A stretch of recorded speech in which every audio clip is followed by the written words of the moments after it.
ये कहानी एक छोटे से गांव की है जहां सब लोग सादा और दिल के अच्छे थे।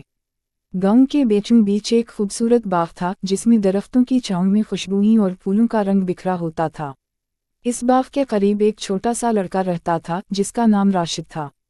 वो गांव का सबसे बहादुर और चुस्त लड़का था जिसे दरख्तों पर चढ़ने और खेलने का बहुत शौक था।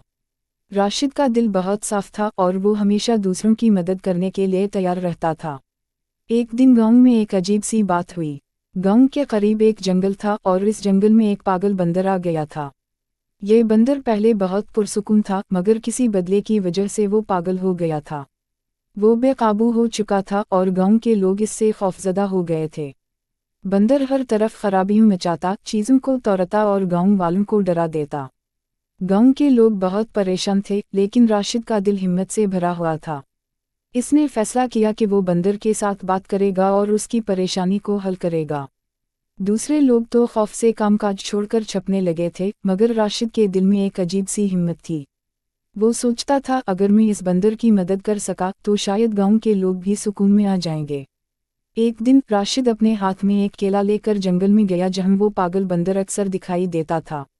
राशिद ने बंदर को देखा जो दरख्तों के दरमियान हलचल मचा रहा था और खाने की चीजें भींग रहा था। राशिद ने धीरे से उसकी तरफ कदम बढ़ाया और उसके करीब जाकर केला दिखाया। ये केला तुम्हारे लिए है, राशिद ने नरम आवाज में कहा। तुम्हें ये पसंद आएगा लेकिन पहले मुझे बताओ कि तुम्हें क्या तकलीफ है। बंदर ने राशिद को घूमकर देखा और इसकी आंखों में एक अजीब सी परेशानी और गुस्सा था। वो थोड़ा सा पीछे हटने लगा मगर फिर राशिद की आंखों में एक नरमियत देखी जो उसे कुछ समझने पर मजबूर कर गई। बंदर ने केले की तरफ बढ़ते हुए सरगोशी की। मेरे साथ बेइंसाफ हुआ है, मैंने कुछ नहीं किया था मगर मुझे बेवकूफ़ बना दिया गया।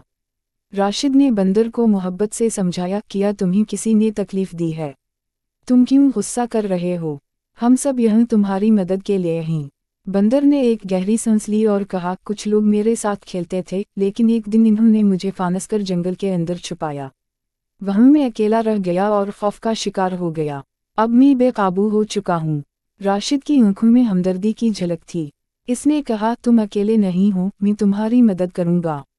हम मिलकर गांव वालों को बताएंगे कि तुम्हें सिर्फ समझने की ज़रूरत है। इस दिन के बाद राशिद ने बंदर को हर रोज़ केले, फल और खाने की चीज़ें दी। वो इससे बात करता, इसके गुस्से को समझता और उसे सुकून देने की कोशिश करता। आहिस्ता आहिस्ता बंदर का गुस्सा कम होने लगा और वो राशिद के करीब आने लगा।